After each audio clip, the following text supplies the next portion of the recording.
Actually, let me see. I'm gonna look. Weather app says it's a tornado warning. So there you go. There you go.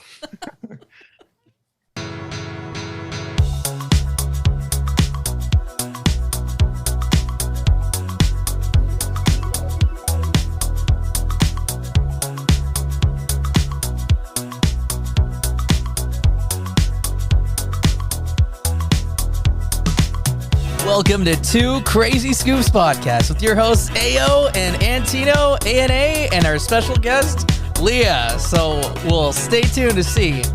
There's a lot of subjects again, and I can't really go over all of them because there's too many. But Aaron has a lot of interesting things, and Leah's got a lot of interesting things to say, and I have nothing to say. Oh wait, I got to turn their volume up. There we go. Now I can hear you. Okay. Okay, good. Sorry. No, it's all good. I'll just play with you. I didn't even say anything. Oh, okay. Yeah, so we have a special guest, as Antino mentioned, Leah, who lives in Florida currently. But I think she has a lot of really cool topics to talk about today. And so that's why I wanted to have her on.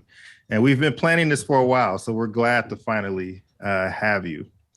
But just to get started and just to give our listeners a little bit of background, could you just, I have a couple of questions for you just to kind of start us off. And we'll start off with just kind of a little bit about your background. Can you tell us where you're from originally?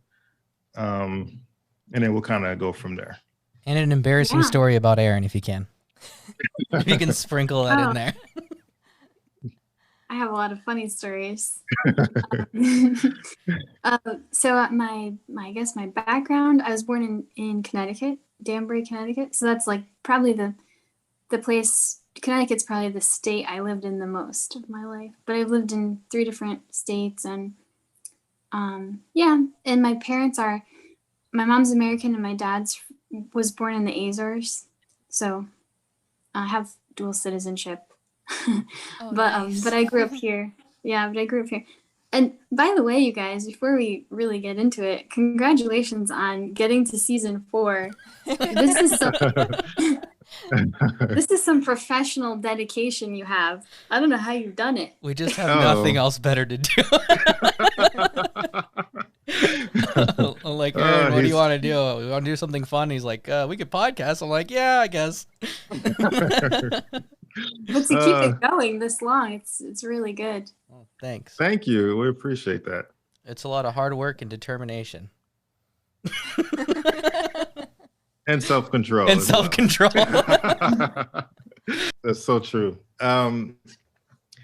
So you said you were born in Danbury, Connecticut, but you also spent a lot of time in Iowa as well, right? So where would you say you grew up at? Would you say you grew up in Iowa, or would you really say you grew up in Connecticut? Or it's like it's really half and half. It is, okay. Yeah, because it was like 10 years in both by the time I was 20, something like that. It was really half and half. Got you. So the first 10 were in Danbury, and then the second 10 were pretty much in Iowa. Yeah, but more or less. Okay. Like. And how would you compare Connecticut and Iowa growing up? And then which was your favorite as a kid? They're super different. But I liked Connecticut for like the culture, like the variety of people I was exposed to. My neighborhood was full of like Brazilian kids and Portuguese kids and kids that spoke Spanish. And so it was just nice to be in school and grow up around so much diversity. Mm-hmm. And then Iowa didn't have diversity, but it was so safe. It was so safe.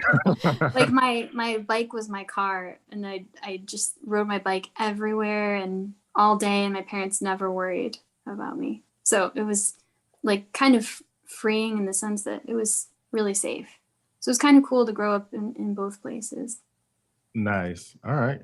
And for Iowa, was it did you live in a major city, or was it a little bit more rural? I would call it a town. A town? Okay. Yeah, like a town. Okay. And so surrounded by farms, but it was a little town. Okay. And did you have any family members who actually lived on a farm? Yeah, I have some family that farms.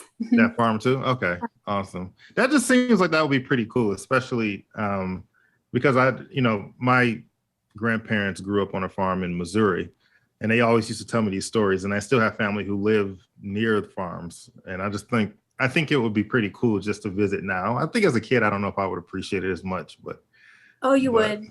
You would. uh Yeah. It's really liberating. Like my parents, they volunteered a lot. So they were in the summers really busy. And hmm. so they would send me and my sister to the farm for the summer Oh, to like nice. yeah, to finish up their summer commitments. And Okay. so we would spend the summers with my cousins and on the farm, and it was so nice because we at that time we lived in Connecticut. So in Connecticut you have to be a little more careful, but on the farm we could just run around and play all day. Like they just set us loose and we would have so many adventures. Nice. Oh, that's like Awesome. every kid's dream. Yeah, it was a dream. It was nice. Did they have any barn cats, your family? Oh yeah. Yeah, Y- they always had barn Can you cats. explain to us what that is? Because a friend of mine who's from Montana was telling me, I was like, what are you talking about? He's like, yeah, it's just a cat that just goes around. You don't even have to feed it. It just eats, like it finds mice, stuff to eat. Yeah, they eat the field mice. Yeah. and I and scraps and whatever. There's always cats, and they're always having kittens.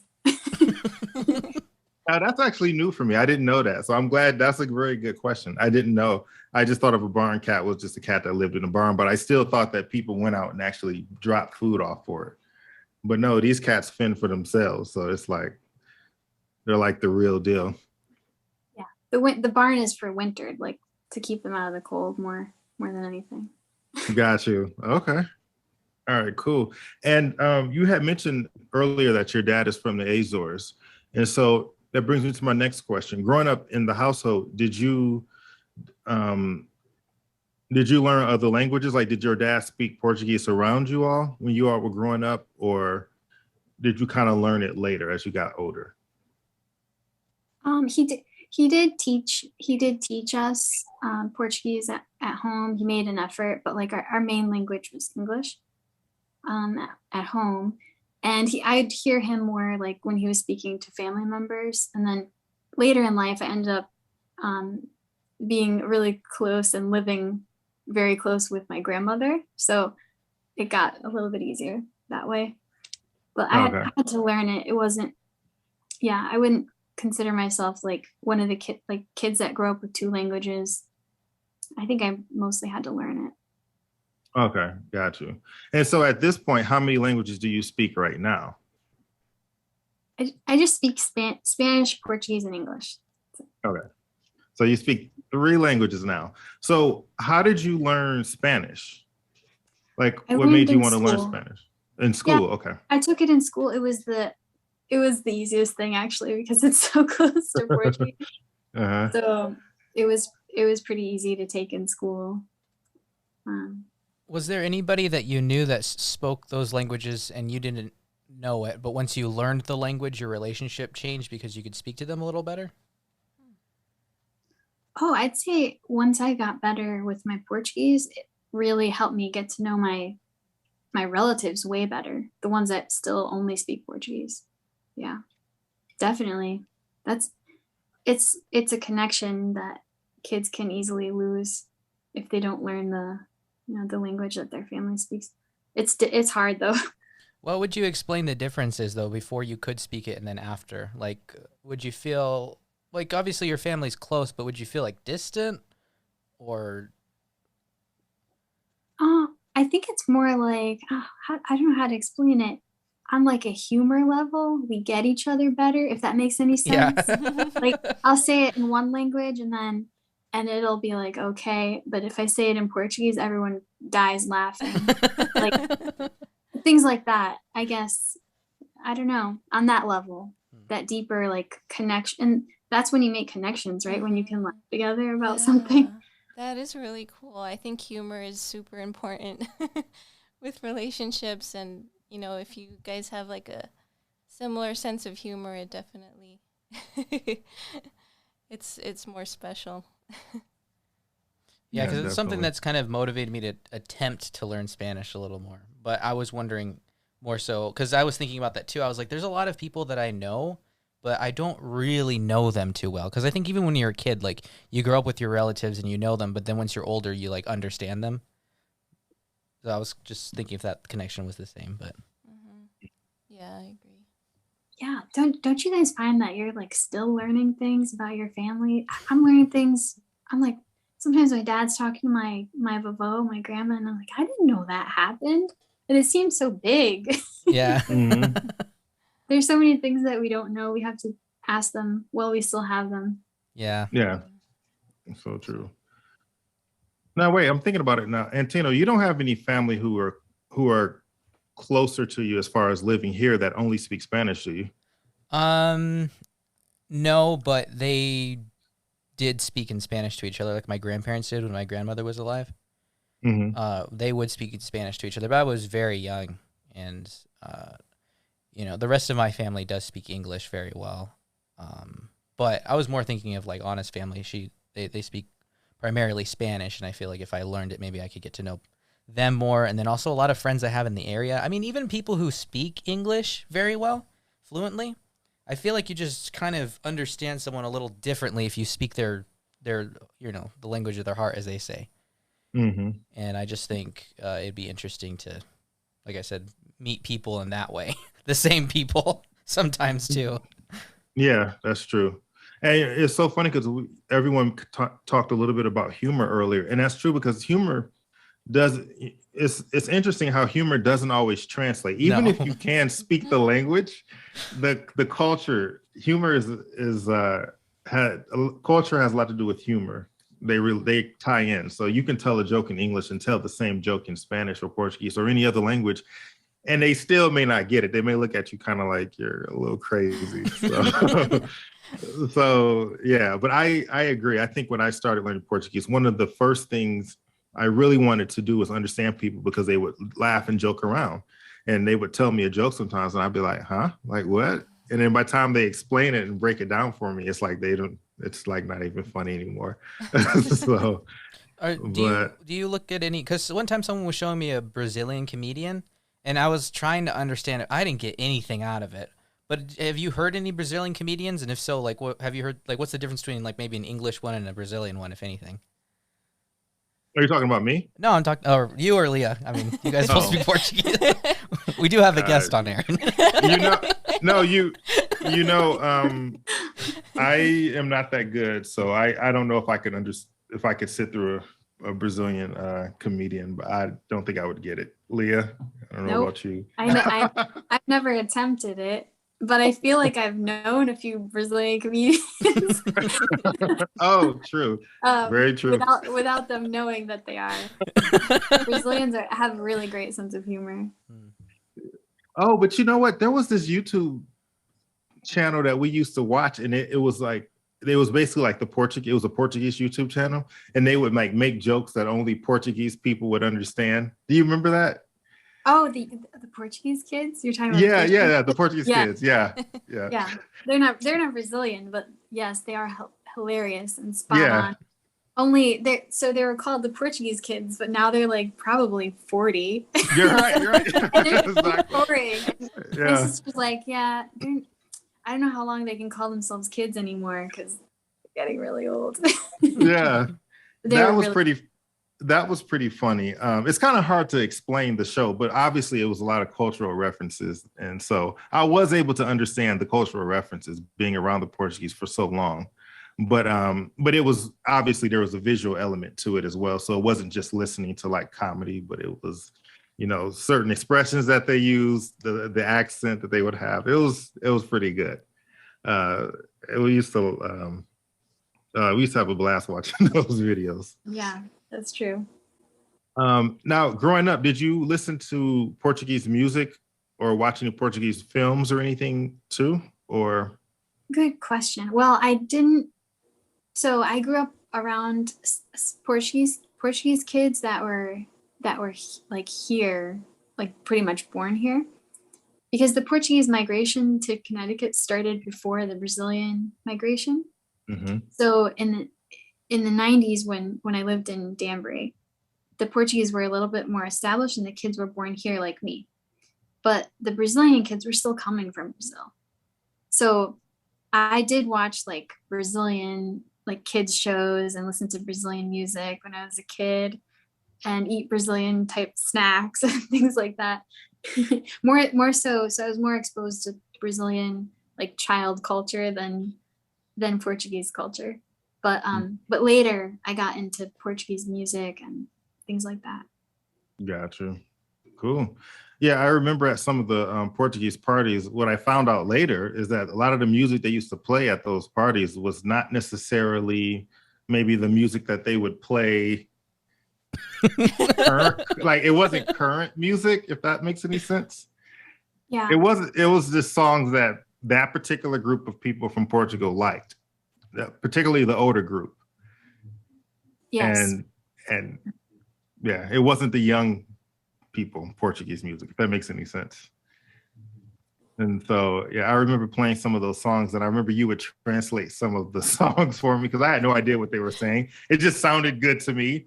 And one of my favorite songs that I really love, I still like it.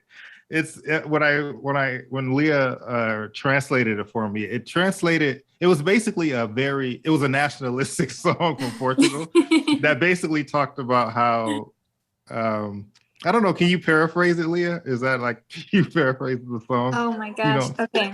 I think I know the song. That one? Yes. Yeah. Yeah. There's no one like us. We're very hospitable from every continent. Basically, we're the best. And nobody's better than us. That sounds like a song Aaron would like, for sure. I loved it, and I absolutely loved it. And I would DJ a lot of the parties, and I would always play that song, and everyone would dance. So I didn't know what they were talking. I didn't really pay attention to the lyrics. I loved it. And then at one time, Leah told me what they were actually saying, and I was like, "Really?" It's kind of like a national. Like, it was very much like a huge pat on the back for Portugal, to put it nicely. And I was like, pat "Well, on their back." yeah, exactly." It was definitely them patting their own backs, and I was like, "Well, I still like the song." It's like a microculture there. So they moved there in like the 70s and 80s. So it's kind of like, imagine if during the disco era, a bunch of Americans moved to an island, a really isolated island, and then just kept listening to disco. As American, you go there and they're like, "Yeah, we're Americans," and they're listening to like create like disco at every party. Every song is disco, and that's all they play because they're stuck in the 70s. That's kind of how it is in our little micro culture in Danbury, but it's fun. We love it. Yeah, it was a lot of like fun. Bridgeport, more Bridgeport.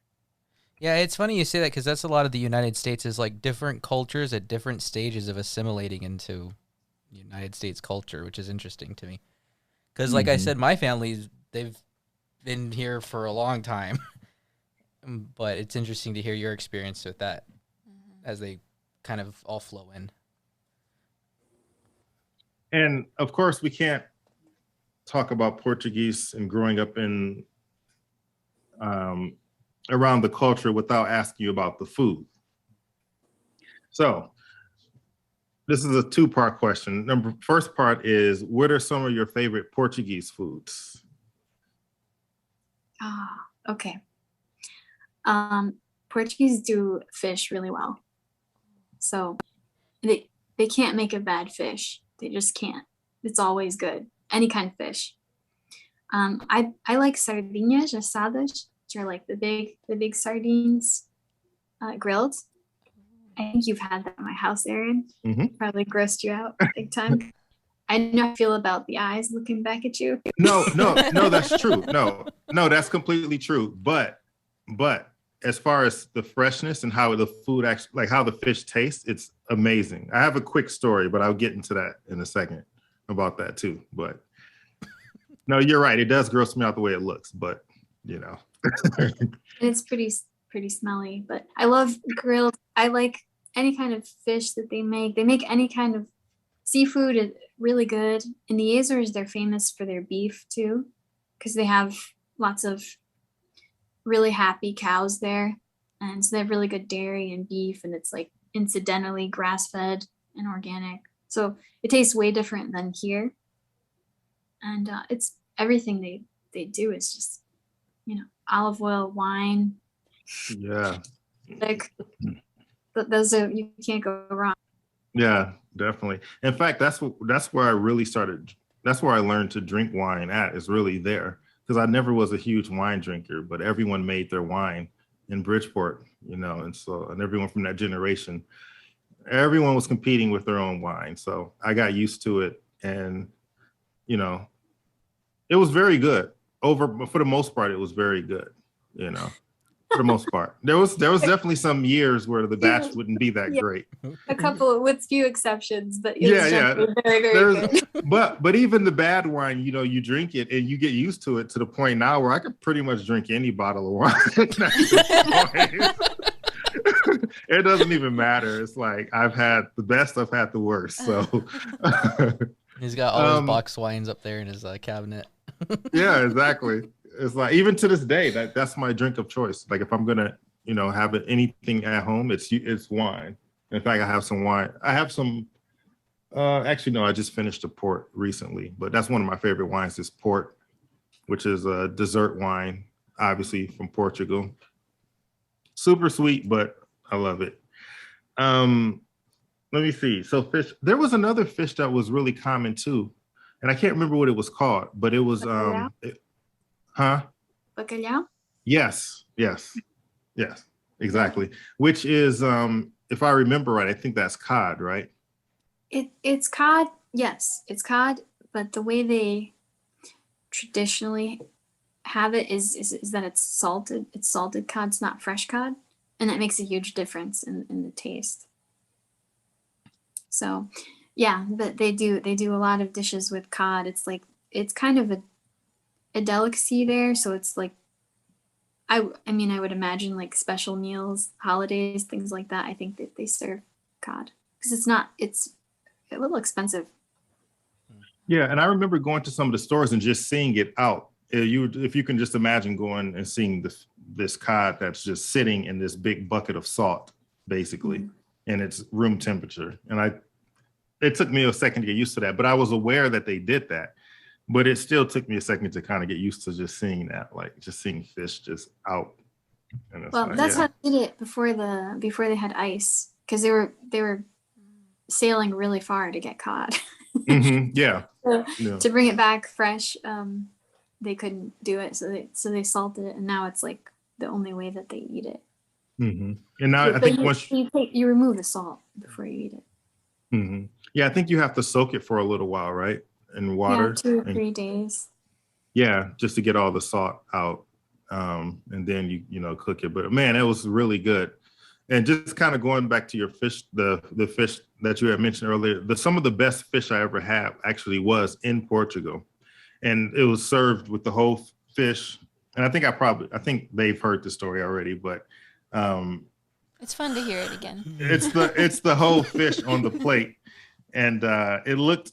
At first, I passed the plate because I was like, I'm not eating that, but they brought it back around and I saw the whole fish there and I was like, okay, whatever, I'll try it.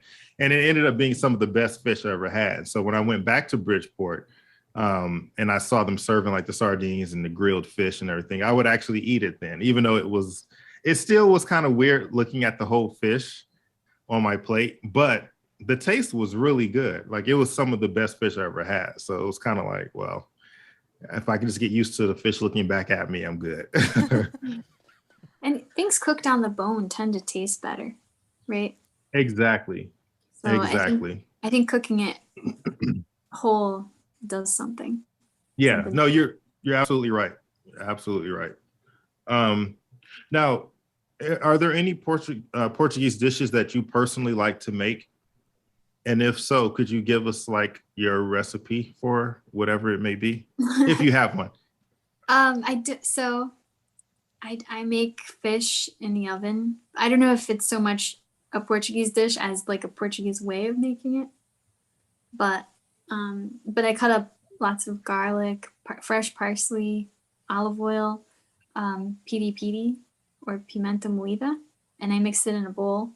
And then I'll put a slice like tomatoes and put it on top of fillet of any kind of fish that you want, and pour it on top and roast it in the oven. And some people slice onions too and put it underneath the fish. That comes out really nice with boiled potatoes and salad. Ah, that That's sounds so good. And it's really Man. really easy to make and simple. But I hope we've all had dinner already, because that was. I know I did too, but I'm You still like, described that man. so well. Yeah. Got my mouth watering now. my grandma was such a good cook when she used to cook. So she taught me that dish. Okay. And what are some of the other things that is there like another dish that she made that you really like? She makes that you- really good soup. soup. Yeah, she used to make really good caldo verde, which is like it's like a potato-based soup, but it's pureed and has chorizo and collard greens sliced really thin. And it's like Portuguese people eat soup a lot, and before their lunch, they'll have a bowl of soup. Lunch is like the big meal, so they'll have like a bowl of vegetable soup, or it's always like a light soup. Mm-hmm. So she made amazing soup favas. She would make really good fava beans. And I'm trying to think of what else she used to make us. Bacalhau, she'd always make bacalhau. Mm-hmm. Man, good memories. Yeah. Makes me want to go to Portugal now. Yeah, I'm really cheap with food. Like maybe something like Antino. Like I'm really cheap with food. Like I don't like Taco Bell prices. Great.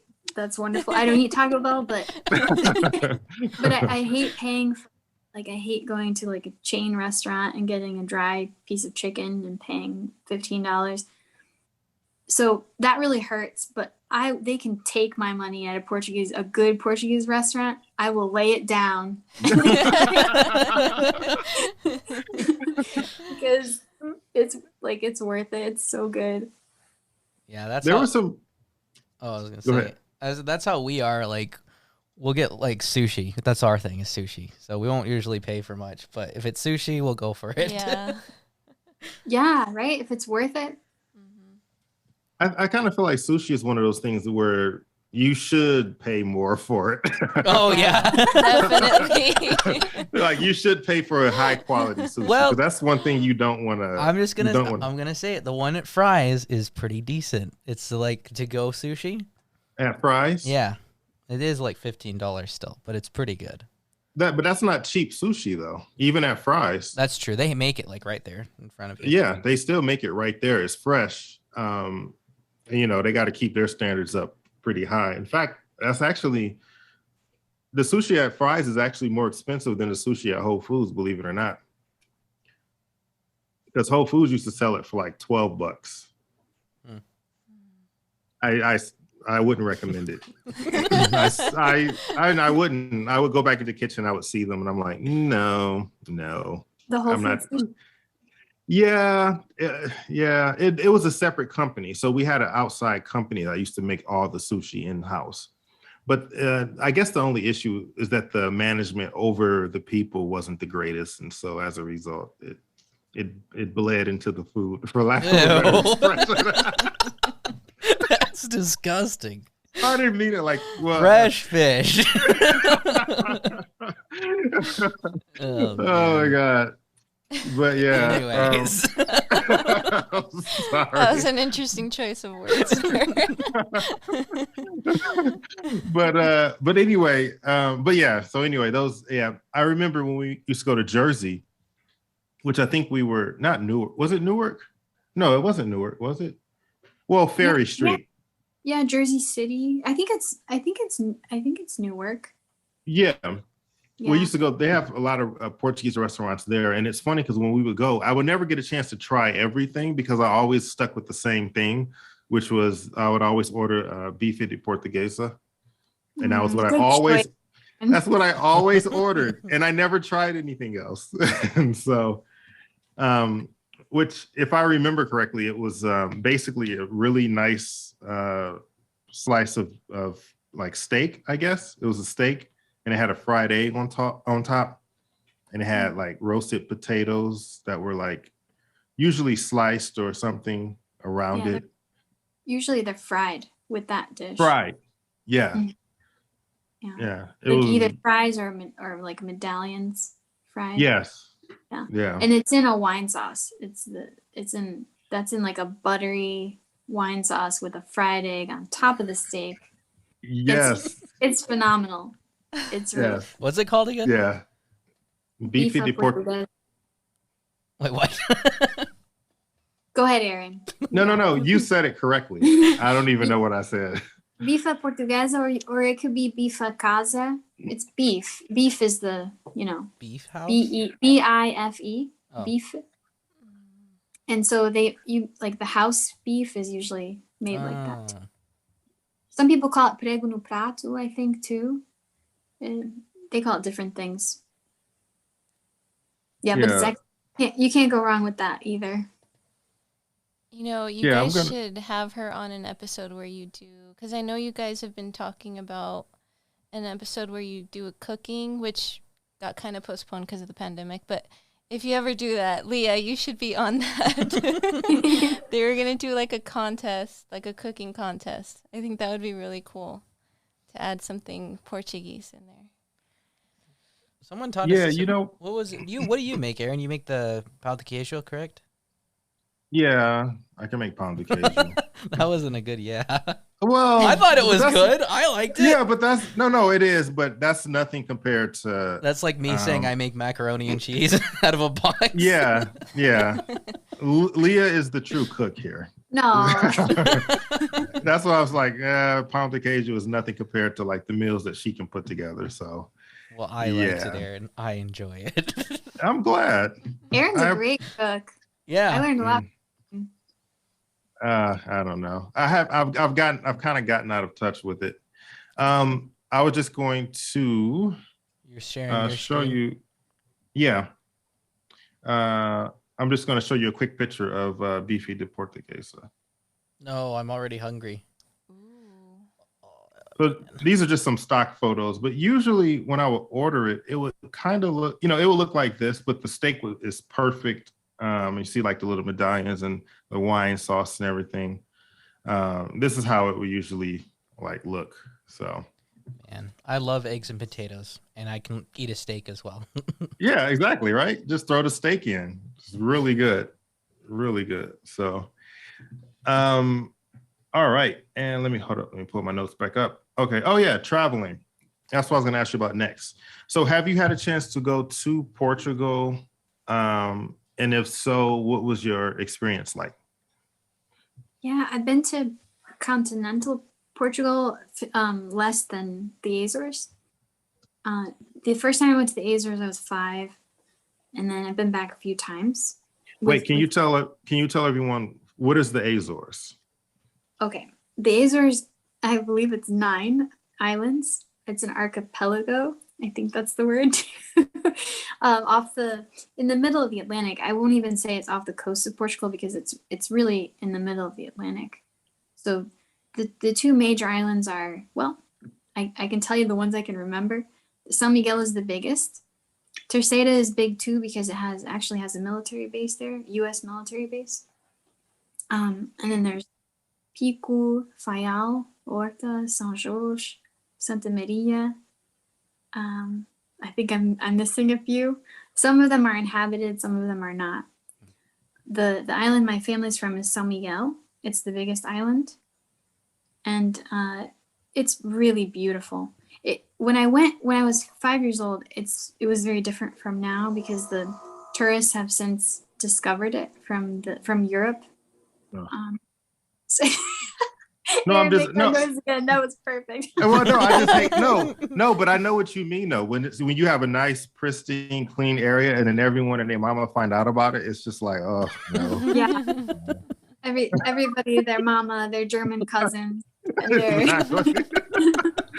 Exactly. So the first time I went, it was like going back in time. We didn't have hot water in the shower. We had the zappers like they have in other countries, like the zappers. South America. Wait, tell them about the zappers. What are the zappers for the showers?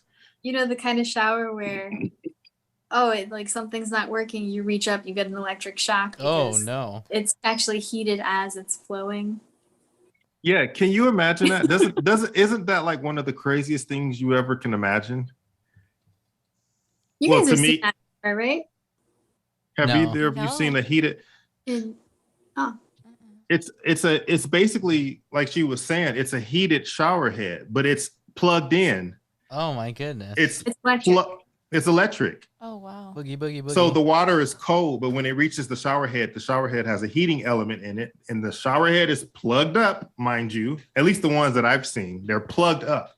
There's a plug in the shower, and the water is coming through this thing. And anyway, it's just anytime we've been out of the country, we've not really stayed I mean, it's like once that we were, and it wasn't anywhere that was not developed, I think, or as well, or where we went was Sao Paulo, and it was pretty much like New York, the hotel we stayed at. In the city. Yeah. Mm-hmm. Oh, nice. Yeah. But sorry. Not to go off on a tangent about this, but this is just something random. I was watching this documentary about how putting gas and electricity into a house is like the dumbest thing ever, and somehow they're able to do it. But in between, it just reminded me of when you said the shower head and the water. Kind of the same thing, huh? Yeah, because electricity and water kind of, you wouldn't think that would be a good idea, but it works. No, it's not. It works. It's not. Yeah. In theory, it's a terrible idea, and in reality, it is also a terrible idea. But somehow we've managed to control the accidents that happen. Yeah, but they still happen. No, it is actually insane. But the amount of people that had to not survive that situation in order for us to just have these things is kind of uncomfortable. But I know, right? Seriously. But sorry, Leah, I didn't mean to cut you off. Go ahead. Go ahead. So that's what she meant when she was saying the zappers in the shower. Oh. Yeah. So and then I remember the milk came in a glass jug, and the gentleman that brought it was on a cart with two donkeys, I think it was jumentos, right? Mm-hmm. And he brought the milk on a cart. This was when I was 5. I turned 6. We spent some time there, so I turned 6 by the time I came back. But it was like going back in time, especially the village that my family is from, which is like really on the very far edge of the island, like farthest from the airport. So, and they also have a beautiful thing about the Azores. They have something called the bread ferry, which is what my sister and I call the bread ferry. Like every day at a certain time, this truck comes along and makes some kind of noise, kind of like the ice cream man, and everyone comes out and gets hot, fresh bread every day at right before dinner. Wow. That sounds amazing. It's really nice. It's a genius idea. Well, I mean, living here, the sad thing is the art of bread making has kind of died. There's one guy who sells it, and you can see lines out the door in the morning, and once he sells out, he's done. Mm-hmm. But where's this at? It's a country club in Broadway. It's like in a little shopping area. The guy used to be a teacher, and then he ended up just making bread as a hobby. And then everyone's like, you should do this full time. And he was like, I'm going to do this full time. Dude, that's not a bad idea. Yeah, it's just water, salt, yeast, and he just lets it sit overnight. There you go, Aaron. Yeah, I could throw some bread together. You can be the bread fairy, Aaron. You can be the bread fairy. And that's our company name right there. Bread Fairies Inc. Everyone's gonna be expecting ice cream when you go down the street, though. And I don't even hear ice cream trucks anymore. Do they even have those in Tucson? The only ones they have run at midnight. Okay, got you. Say no more. I understand. That sounds like the Detroit ice cream trucks too. But anyway, some areas, I think.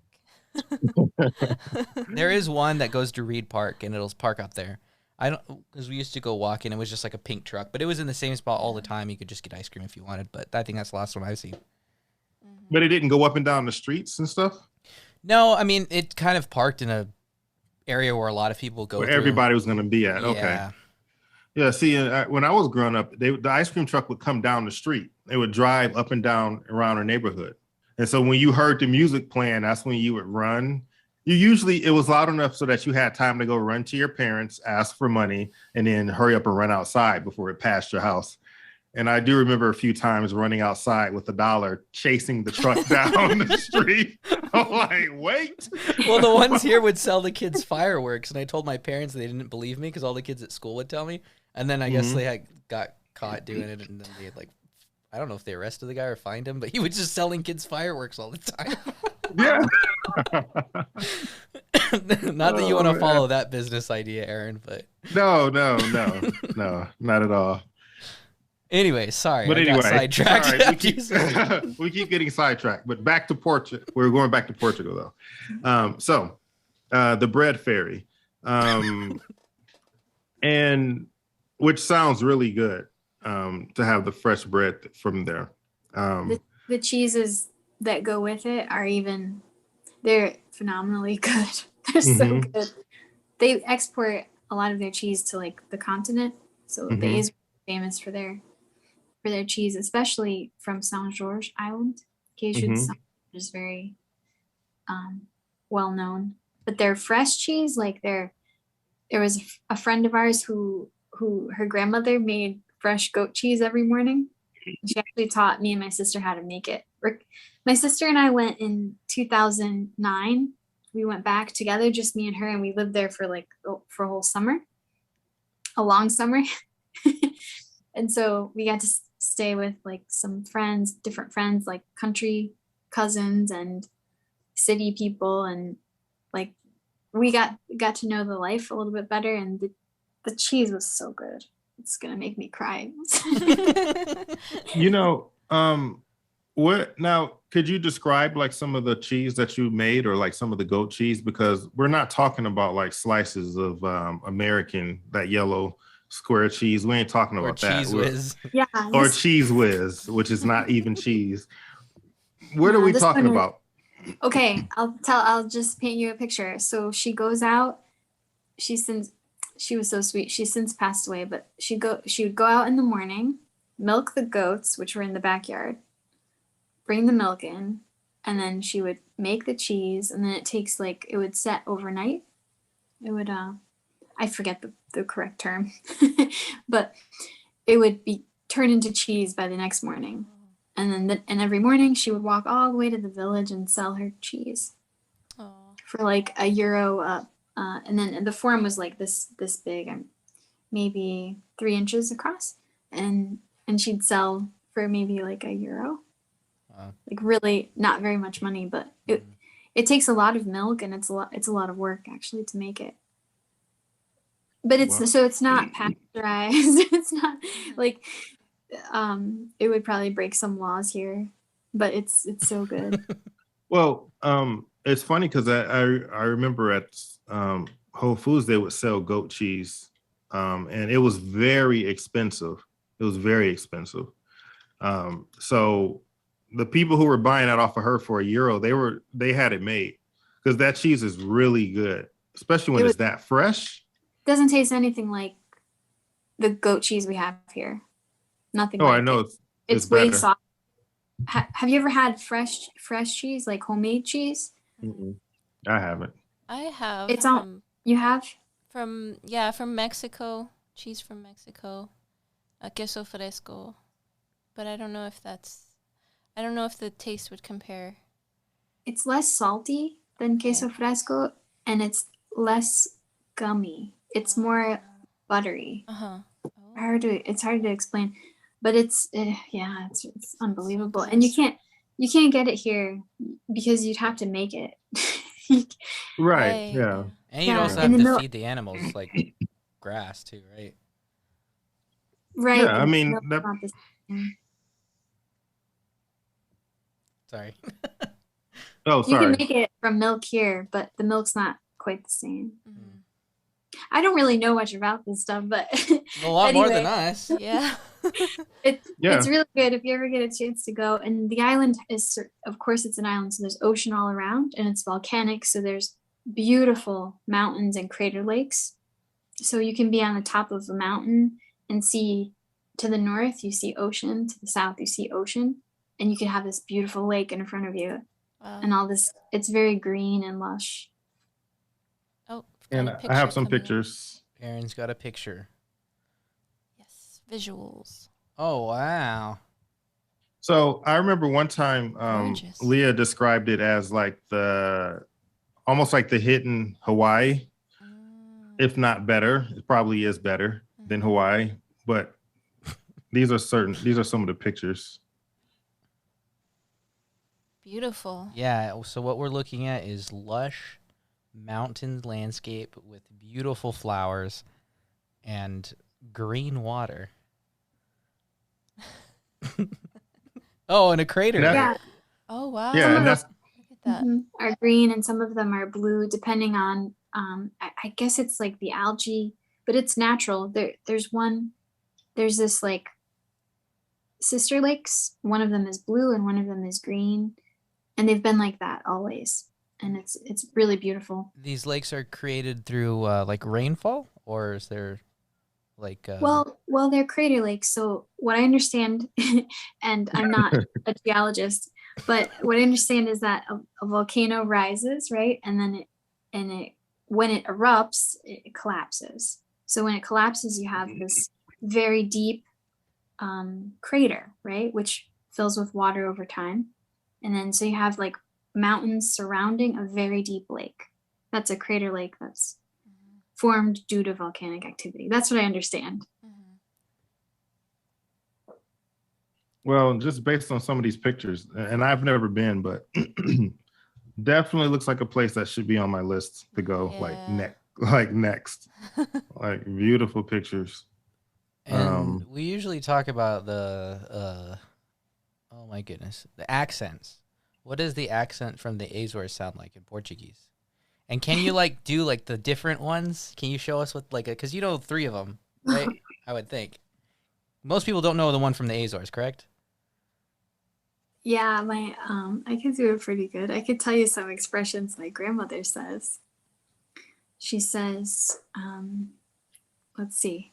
What should I say?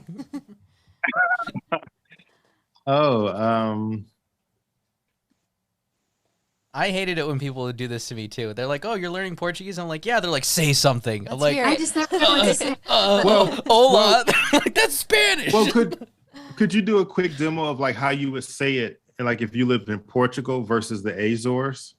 Because the Açorianos, they have a way, at least to me, of like they kind of shorten the words up a little bit. So unless you know the language, you're not going to understand what they're saying. Like you have to understand it well because they only pronounce the first part of the word. And I could be wrong, Leah. Leah, you can correct me if I'm wrong, but that's just how it seems.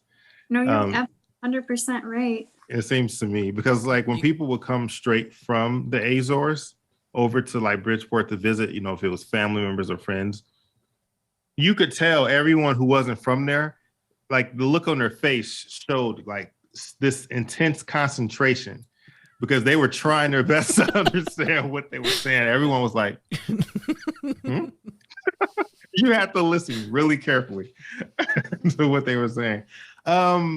But I don't know an expression though. I don't know what's a good example. You could explain the science of crater lakes for us in a different language. Thanks. Yeah, I can barely explain that in English.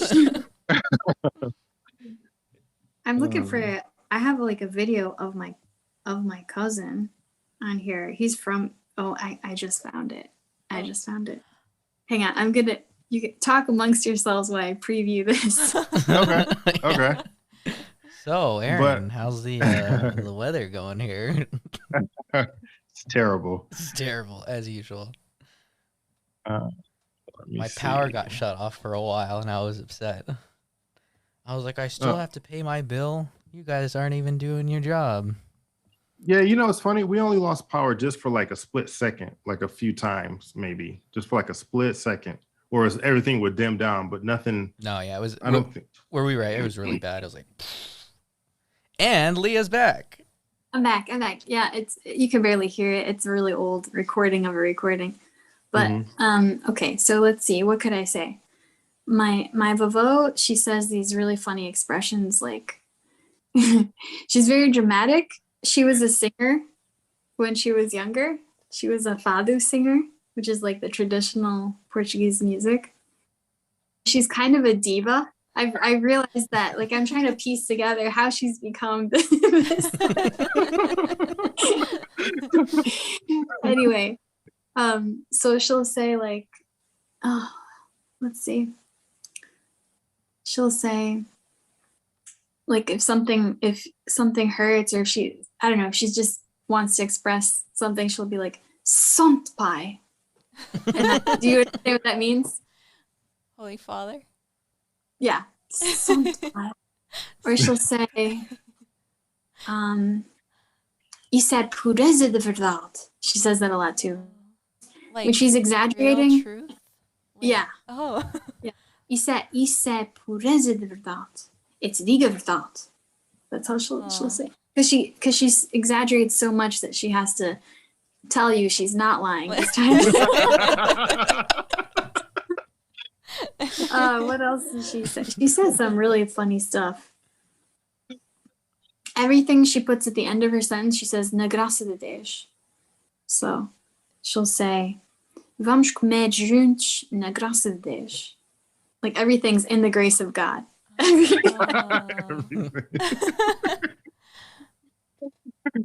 So if you could introduce yourself in the different like accents, like could you say the same sentence but in 3 different ways? This is tough. Okay, so because Aaron does like the European Portuguese. That's how he speaks. Yeah, okay, so in Azorian, olá, boa tarde, meu nome é Leah, eu sou açoriana. Something like that. And then say that same thing, but say it like if you were from Lisbon, for example. I don't know. It's close. It's really close to Lisbon. That's like the closest one.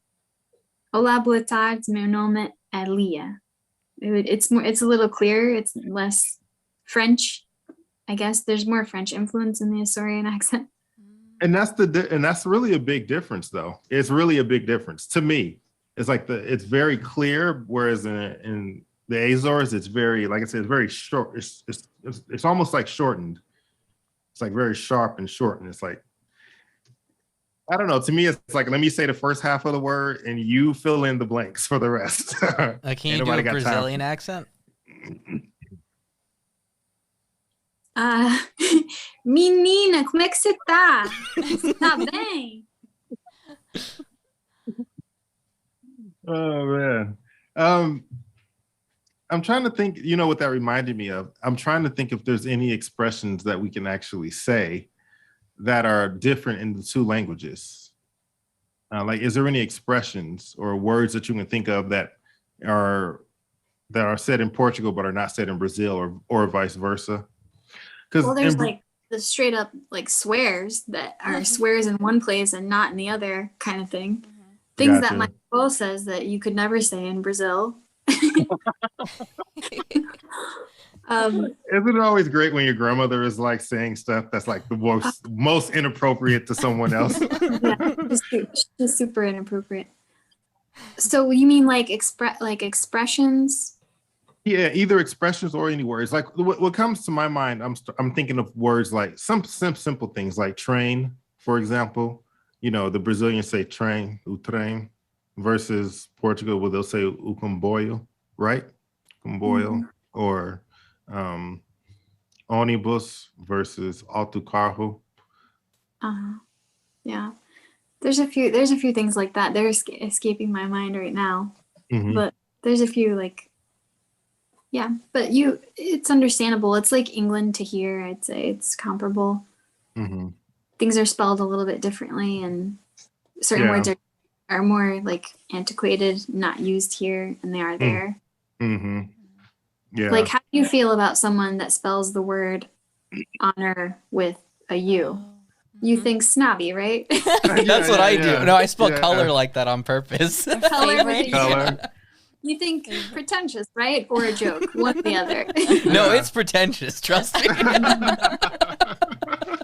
or a lot of times they'll end up, although it spell words like center, anything that ends with an ER, they'll just reverse it for no reason. And so it'll be RE. Have you ever noticed that too? Oh, like theater? Mm-hmm. Yeah. They'll flip the E and the R at the end so that it's reverse.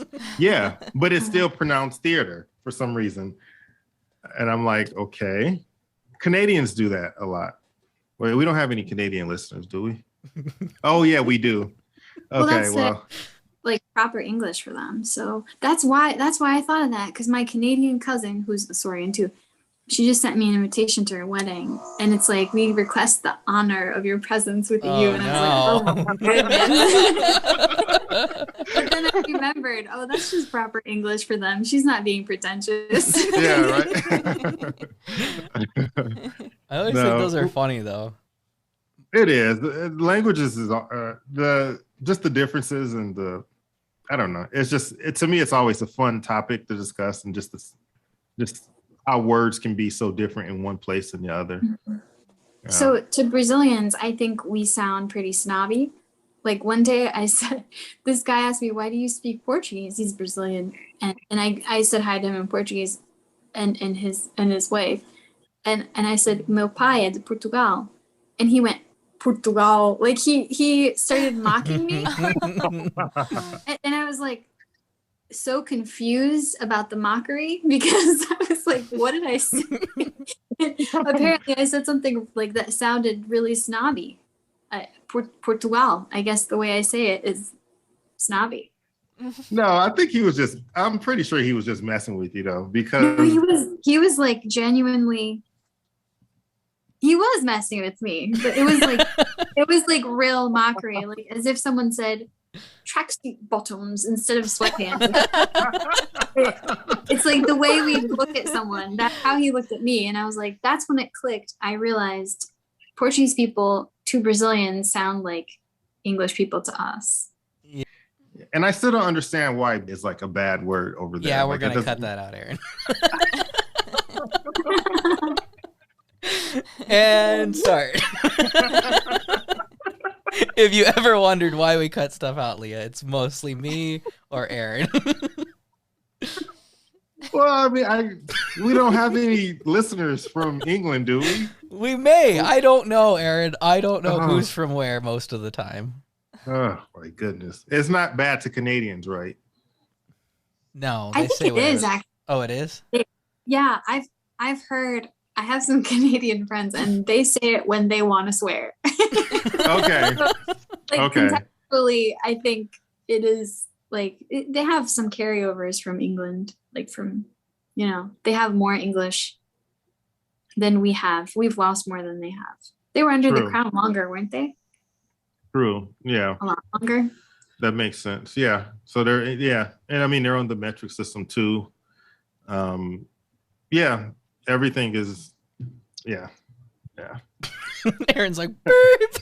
I don't know why this is a bad word. Well, yeah, but it means, it's funny because to Americans that means nothing. Yeah. Like that literally means nothing to Americans. So it's just like, I always thought it was funny. I was like, oh, that's a bad word. No, only thing I can tell you is some people say certain expressions that aren't like super, super bad, but they're just not like, a professional individual doesn't sprinkle that in his vocabulary.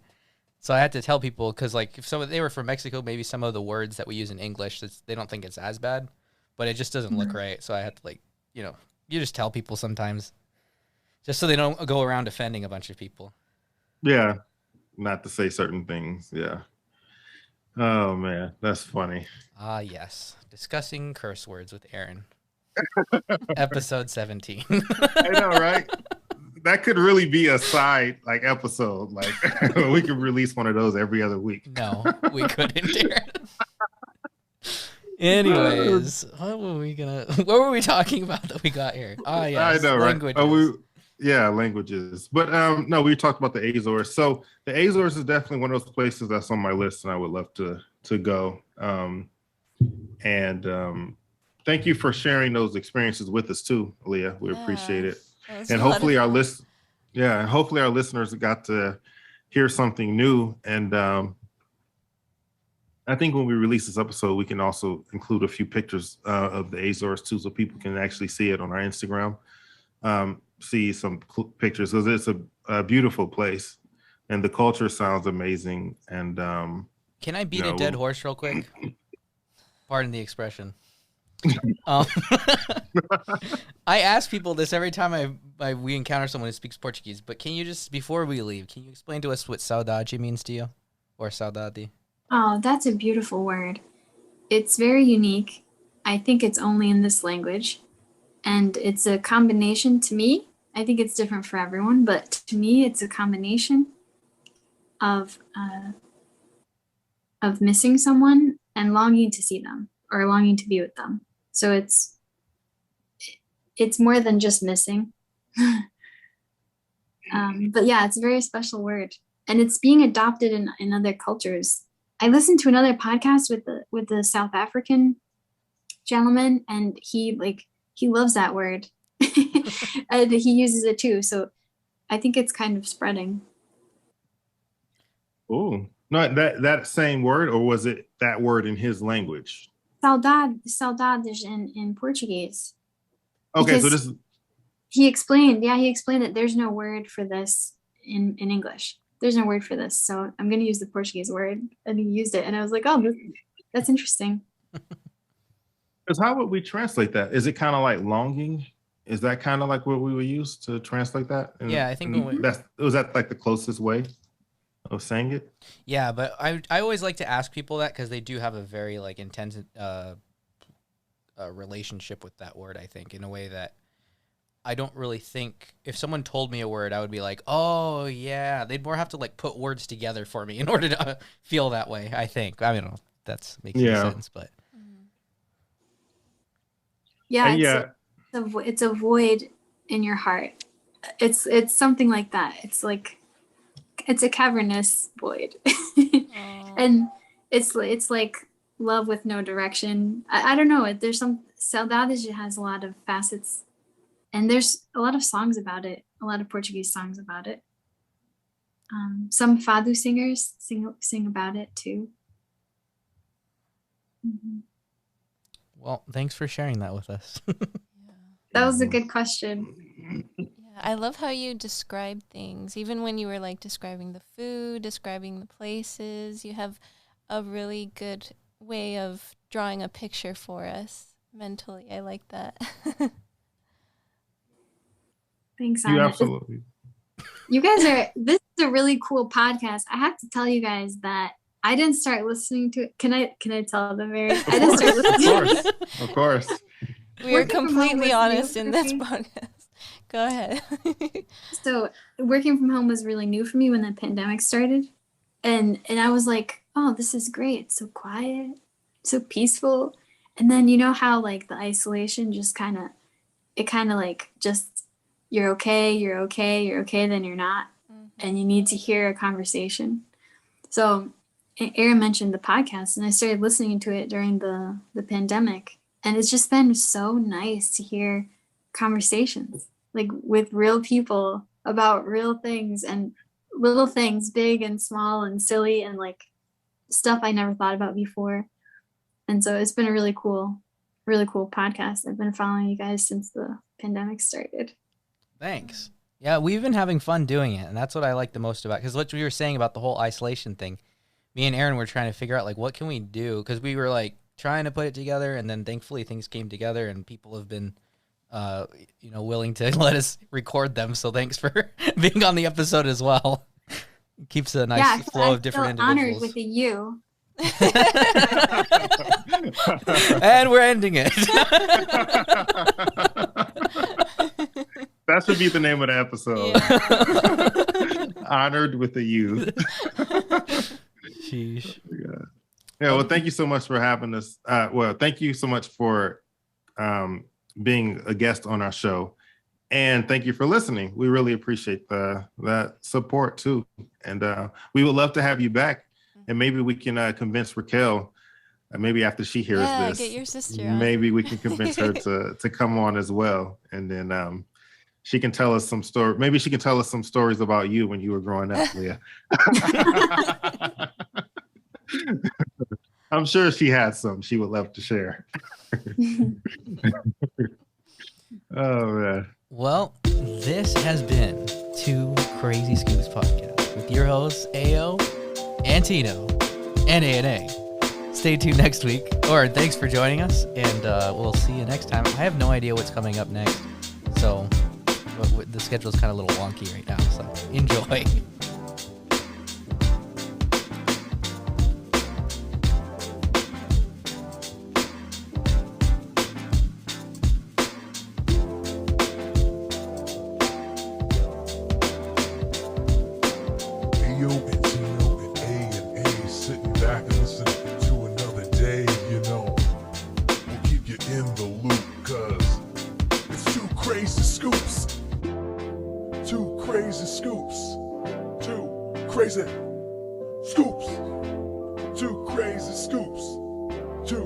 Crazy scoops.